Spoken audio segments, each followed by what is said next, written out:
इस कदर इस कौम में हमने तंजीम साजी कर दी, तंजीमें बना दी। मौलवी मौलवियों के खिलाफ बोलें, तंजीमें तंजीमों के खिलाफ बोलें। देखिए शीयत की कुछ रेड लाइन्स हैं। ये मसला लॉजिकल भी है और मसला अक्लानी भी है, और साहिबे हिकमत इस मसले को समझ सकते हैं। इस कौम के कई लोग जो हैं वो गलत राह पे चले जाते हैं, अपना पैसा गलत लोगों पे जाया कर देते हैं, अपना भी नुकसान करते हैं, कौम का भी नुकसान करते हैं। तुमने सिर्फ अमामा नहीं देखना, तुमने साहिबे हिकमत अफराद को देखना है।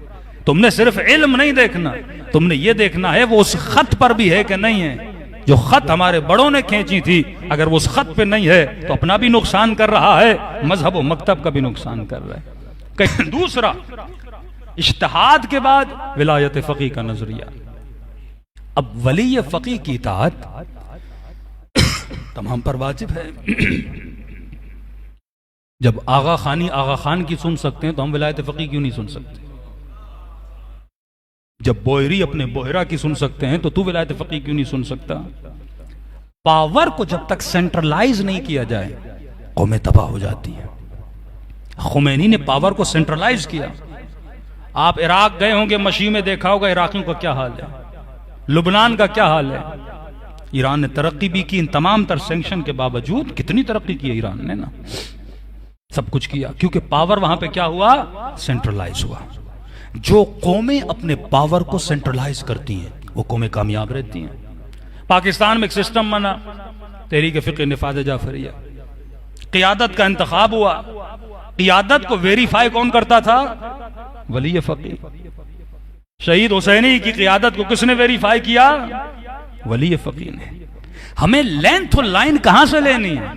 वली फकीह से लेनी है। दो सिस्टम है, अगर आप विलायत फकीह को नहीं मानते तो अपने अंदर एक उलमा का गुरु बनाओ जो क़ियादत का क्या करें, इंतखाब करें। जब तक पावर सेंट्रलाइज नहीं होगा शिया बिखरे रहेंगे।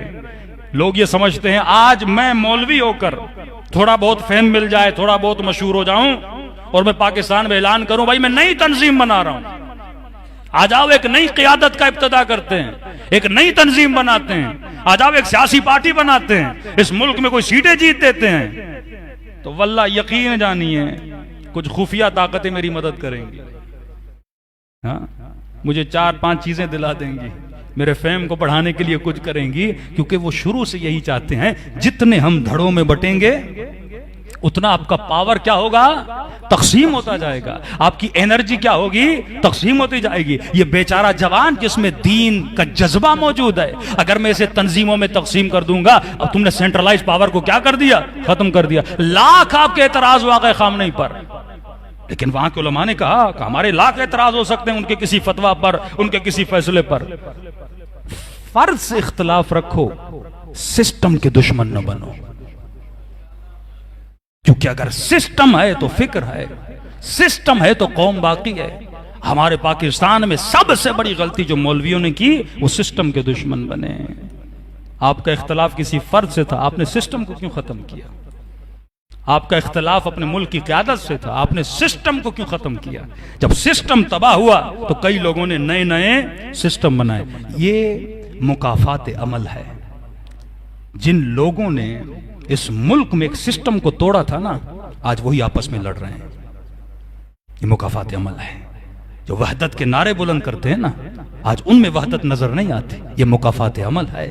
दुश्मन आपको एक एक करके मजबूत करता है ताकि कौम को क्या किया जाए, तोड़ा जाए। वल्लाह कयामत के दिन जनाब सैयदा के सामने ये जवाब दे होंगे जिन्होंने इस कौम को टुकड़ों में बदला। ये जितने शहीद पेशावर में हुए हों, पारा चनार में हुए हों या कोयटा में हुए, इन सब के खून के जिम्मेदार हैं वो लोग जिन्होंने इस मुल्क के सिस्टम को तोड़ा। भाई फैसला एक कर दो। आज हर बंदा उठता है, खामनेई का नाम लेता है, हर बंदा खड़ा होता है, कहता है मैं विलायत, कौन सी तंजीम है जो विलायत फकीह का नाम न ले? हर तंजीम कहते हैं विलायत फकीह वाले, हम विलायत फकीह वाले। तुमने एक बार वली फकीह से पूछा कि पाकिस्तान में उनका नुमाइंदा कौन है? एक बार वली फकीह से जाके पूछो ना। कहते हाँ हमें पता है, हमने खुद ईरान में मालूम किया, दफ्तर रहबरी से मालूम किया कि पाकिस्तान में आपका नुमाइंदा कौन है। मेरा किसी तंजीम से कोई ताल्लुक नहीं है, लेकिन जो बात हक है, जो सच है, आप जाके उनकी वेबसाइट पे ईमेल कर दीजिए कि भाई पाकिस्तान में आपका नुमाइंदा कौन है। ईरान की अखबार में छपता है कि हमारा नुमाइंदा पाकिस्तान में कौन है। उन्होंने बरमला का पाकिस्तान में नुमाइंदा साजिद अली नकवी साहब है, ये खुद भी कहते हैं। या किसी तंजीम के फेवर की बात नहीं हो रही, उसूली बात हो रही है। अगर वलायत फकी को मानते हो तो विलायत फकी को फॉलो करो। फिर कौम को तकसीम क्यों करते हो? फिर डबल डबल सोचों में क्यों डालते हो? फिर जब हम निजी महफिलों में बैठते, भाई रहबर नहीं है का, कहते मौलाना रहबर मसलियत का शिकार है। भाई रहबर मसलियत का शिकार है, तुम किस खेत की मूली हो कि तुम मसलियत का शिकार नहीं होते? वली फकी जब मसलियत का शिकार है, नई नई तंजीमें, फिर होता क्या है? जब आपने मेन तंजीम को तोड़ दिया और वाकई टूट गई, जो मेन तंजीम थी जिसको शहीद हुसैनी ने चलाया, मुफ्ती जाफर साहब ने चलाया, उस तंजीम को आपने एक फर्द के इख्तलाफ की वजह से आप सिस्टम के दुश्मन बन गए। अब जब वो सिस्टम था तो इस मुल्क का जो मालदार तबका था ना, वो सिस्टम को मदद करता था ना, कोई खुम्स के जरिए, कोई माल के जरिए, ज़ाहिर मदद होती थी। तंजीम पैसे से चलती है, तंजीम फ्री में तो नहीं चलती ना। अब उन लोगों ने मदद करना शुरू, खत्म कर दी। सिस्टम से क्या हुआ? एतबार टूट गया। फिर नए नए मौसमी मौलाना आए, फिर पैसा कहां डाइवर्ट हुआ? किसी ने कहा आरिफ काज़मी अच्छा काम कर रहा है, मसलन मुझे पैसा दे दिया। किसी ने कहा फला मौलवी अच्छा काम कर रहा है, उसने उसे पैसा दे दिया। किसी ने कहा वो बड़ा अच्छा शियत के लिए काम कर रहा है, उसने उसे पैसा दे दिया। पैसा क्या हो गया? डिवाइड हो गया। नए नए मनारे क्या हो गए? खड़े होना शुरू हो गए। नई नई तंजीमें क्या हो गई? खड़े होना शुरू हो गई। मेन तंजीम क्या हो गई? कमजोर हो गई। उसका नुकसान दूसरा क्या हुआ? जब तंजीम कमजोर हो गई ना, तो जाहिर पैसा नहीं तंजीम के पास ना। अब तंजीम काम कैसे करे? पैसा हो, गाड़ी भी तो पेट्रोल से चलती है ना, तंजीमी भी तो पैसे से चलती है ना। अब लोगों ने मदद करना छोड़ दी, तंजीम खोखली हो गई। फिर उस तंजीम को क्या नुकसान हुआ? कुछ ऐसे अफराद हैं जो रिच होते हैं, जो मालदार होते हैं, उनका फिर उन तंजीमों पर कब्जा होना शुरू हो गया। अब ज़ाहिर तंजीम पैसे से चले, एक बंदा मालदार है, उसी का पैसा पूरी तंजीम में चलेगा। उसने तंजीम को क्या कर लिया? हाईजेक कर लिया। यानी हमने पूरे सिस्टम को क्या कर दिया? तबाह बर्बाद कर दिया। ये अक्ल से फैसला करना है। या बरमला के कौम के सामने बोलो मैं विलायत फकी का मानने वाला नहीं हूं। अगर वली या फकी के मानने वाले हो तो रहबर का अटल फैसला है, पाकिस्तान में एक ही तंजीम चलेगी और एक ही क़यादत चलेगी। अगर रहबर के मानने वाले हो, आज अल्लाह करे इस मुल्क के जो शिया मौलवी हैं उनके अंदर ये अक्ल आ जाए, जो फैसला मुक्तदा सदर ने इराक में किया, पूरी कौम से उसने खत लिख के माजरत मांगी कि मैंने आज जो फैसले किए कौम के नुकसान में किए, मैं सारे फैसलों को वापस लेता हूं और सियासत से अपने पांव को पीछे खींचता हूं। अगर गैरत मिल्ली होगी ना, ये भी एक खत लिख देंगे कौम के नाम कि हमने आज तक 20-25 सालों में इस कौम के साथ जो किया गलत किया। आज हम एक टेबल पे बैठेंगे और रहबर के कहने पर, जो रहबर कहें, जिसे वो कहें, हम उसे मानेंगे। वल्लाह इस कौम में अगर एक क़यादत आ जाए ना, आप शियत का वकार देखिएगा, आप शियत की ताकत देखिएगा। मासूम फरमाते हैं वअतसिमू बिहब्लिल्लाहि जमीआ, जब तक तुम्हारे अंदर वहदत, वहदत का मतलब नहीं सुन्नियों के साथ मिलो, वहदत का मतलब ही है पहले आपस में इकट्ठे हो जाओ। जब तू मजबूत हो जाएगा, दुश्मन तेरा बाल भी भीगा नहीं कर सकता। सलवात पढ़े मोहम्मद वाले मोहम्मद पर।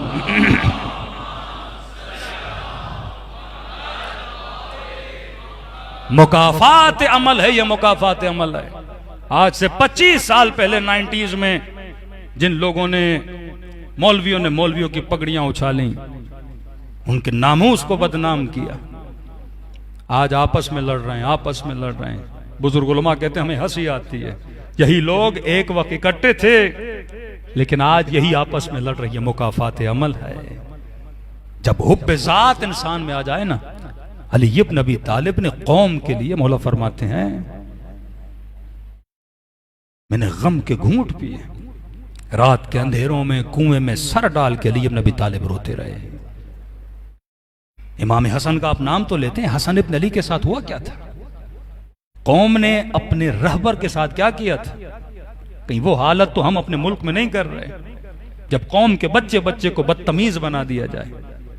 सबसे पहले उलमा के खिलाफ हर्ज आराई इस आलिम तबके ने की कि मौलवी जब मौलवी के खिलाफ जबान बोलता है, ये हसद जो एक मौलवी को मौलवी से होता है कि मतलब मैं कौम का कायद रहूं तो ठीक है, कौम सही है, कोई और कायद रहे तो कौम सही नहीं चलेगी। ये हसद, ये बुग़्ज़, इताअत पाकिस्तान में कम है। ईरानी कौम में कम से कम, मैं नहीं कहता पूरी कौम में इताअत है, लेकिन कम से कम ईरान में 10 मिलियन 12 मिलियन ऐसे लोग हैं जो रहबर पे जान देने के लिए तैयार है।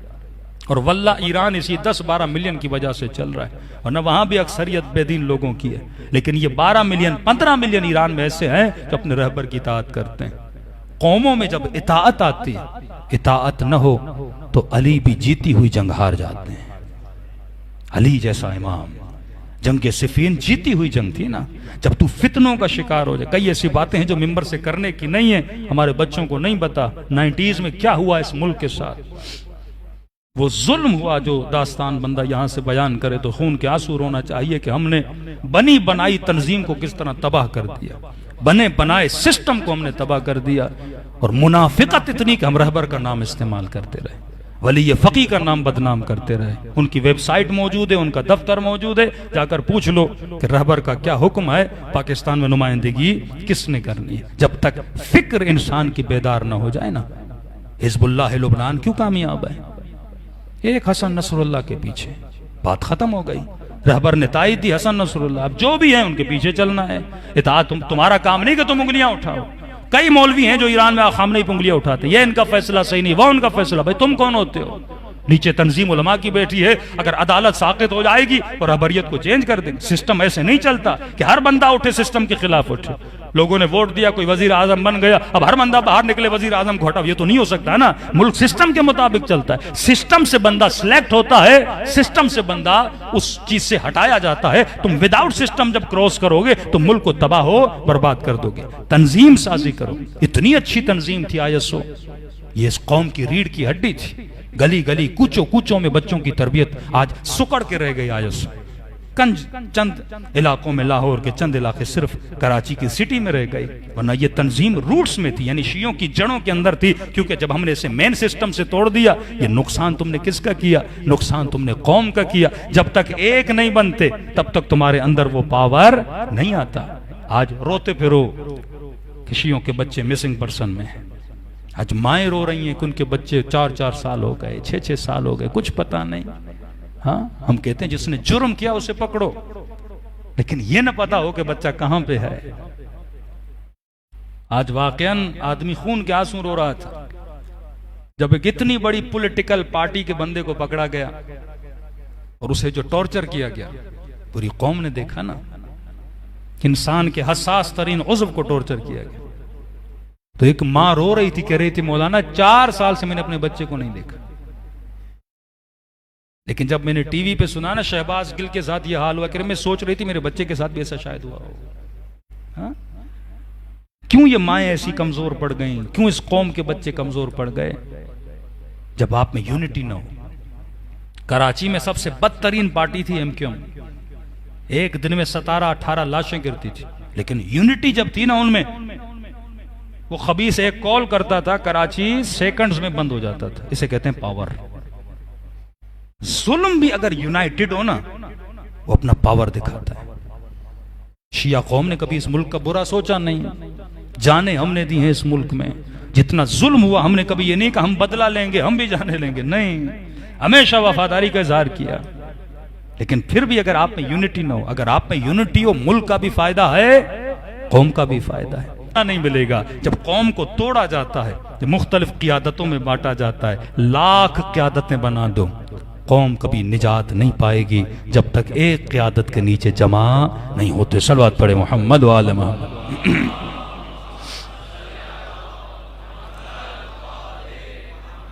और कुछ लोगों को कहना चाहूंगा, अपना पैसा जाया ना करो। नए नए मौलवी जो मौसमी निकलते हैं उनके ऊपर पैसा जाया ना किया करो। सिस्टम को मदद करो, फर्द को नहीं। आपने एक आदमी को बड़ी मदद की, उसने बड़ा सिस्टम खड़ा कर दिया, वो मर जाएगा तो क्या होगा? अफराद जब चीजों को चलाते हैं ना, उनके मरने के बाद सब चीजें क्या हो जाती हैं? ठप हो जाती हैं। लेकिन जब आपके पास सिस्टम हो ना, तो सिस्टम को फर्द नहीं चलाता, सिस्टम खुद चलता है। मसलन आगा खान जिंदा हो ना हो, उसकी आगा खान यूनिवर्सिटी तो चलती रहेगी ना, उसने सिस्टम बना दिया ना। विलायत फकी सिस्टम का नाम है ना। आगा खामनेई हो या ना हो, सिस्टम बाकी रहेगा ना। हाँ, फर्द आता है अपनी आदतों की वजह से, सिस्टम को और क्या करता है? फर्दर मजबूत करता है। आप फर्द को मदद करोगे, फर्द जैसे मरा वो चीजें खत्म हो जाती हैं। सिस्टम बनाओ, सिस्टम को मदद करो। स्कूल्स बनाओ, स्कूल एक सिस्टम है, आजादारी एक सिस्टम है। यानी ऐसा काम करके जाओ जो सिर्फ आप पे डिपेंडेंट ना हो, किसी फर्द पे डिपेंडेंट ना हो। आप एक सिस्टम को क्रिएट करो और ऑलरेडी जो सिस्टम बने हुए हैं उन सिस्टमों की मदद करो। अपना पैसा जाया न करो। सलवात पढ़े मोहम्मद वाले मोहम्मद।